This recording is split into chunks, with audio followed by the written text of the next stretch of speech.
Good afternoon, everyone. My name is Taya Davis, and today I will be advocating that the sentences sexual offenders receive are unjust.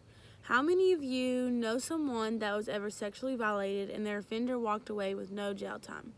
Well, by the end of this argument, you will understand why the sentences sexual offenders receive are unjust. Too often, sexual offenders receive no jail time. It is time that we prove to the justice system that doing so puts all of society at risk. Today, I will discuss how the sentences sexual offenders receive are unjust. I will begin my argument by identifying the problems within these sentences and how justice is not given to victims. Lastly, I will explain how victims are affected by sexual violence. Now that I have previewed my main points, I will now move on to my value object and hierarchy. My value object is sentences, the length of time offenders spend in prison. My value hierarchy number 1 is justice, ensures the wrongs will be ended and victims are safe. Value 2, victims, a person harmed as a result of crime. Now that you understand the value object and hierarchies for this argument, we will now move on to the criteria.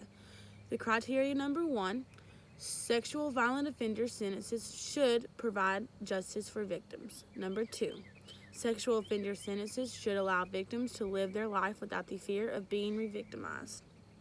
Now that you understand our criteria, I will now move on to my first main point. The sentences that sexual offenders receive do not give victims the justice that they deserve. Too often, the criminal justice system goes easy on sexual predators. When doing so, this strips the victims of the justice that they deserve. This is a fact that can easily be proven. I cannot count on one hand how many times I've been scrolling through social media and saw cases where this injustice took place. According to the anti-sexual violence website RAINN, posted in 2019, only 5 out of every 1,000 rapes committed ends in a felony conviction. Although registering as a sex offender will almost ruin someone's life completely, it's not enough. According to the ABC News website, last updated in 2015, a 26-year-old bus driver who raped a 14-year-old girl received no jail time, only probation and fines. The judge of this case granted this offender this punishment solely because he had no previous record. This is a punishment that offenders receive far too often. It makes me wonder, although no allegations were reported, is this his first assault or the first assault where the victim had the courage to come forward? Placing these offenders in prison is the only way that I believe will change their ways or their thoughts of sexually violating victims of their preference. Placing these monsters back into society is only showing them that they are above the law and that they can get away with it. Believing that placing restrictions on where they live, where they work, and where they can travel will stop them from committing the same crime is just completely insane. Now that I have discussed the lack of justice these systems give, I will now move on to my next main point of how the crime affects the victims.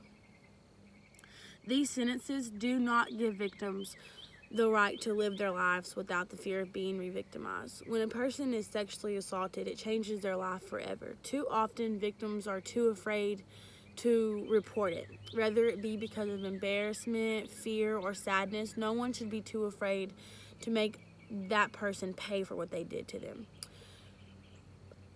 Giving these offenders no jail time is a huge factor in what causes girls and little boys to be too afraid to tell someone about what happened to them.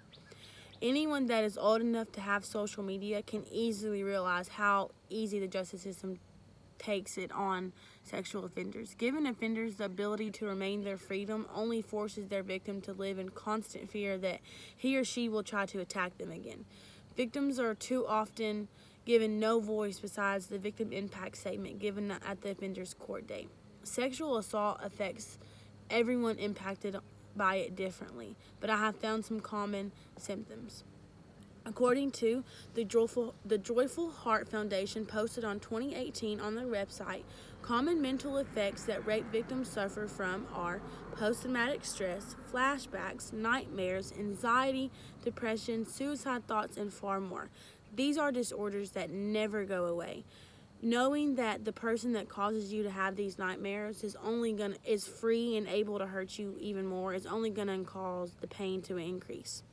It should be the criminal justice system's main goal to ensure that victims are aware of their proper rights and receive the proper justice. According to Marsh's Law for Tennessee website, last updated in 2020, Marsh's Law will ensure victims have the right to be heard, the right to be notified of the offender's release and punishments, and the right to be informed of their rights. Organizations like this and the Hotline RAIN work every day to fight against sexual violence victims, to show that the victim's pain matters and deserves to be heard, and lastly, to show that a person capable of committing such a heinous crime is not above the law and should be forced to suffer the consequences to the full harshness of the law.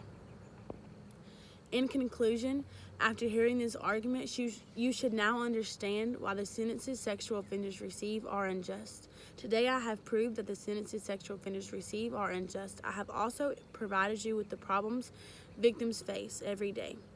For the reasons stated above, I urge you to vote for the advocate's case. Thank you.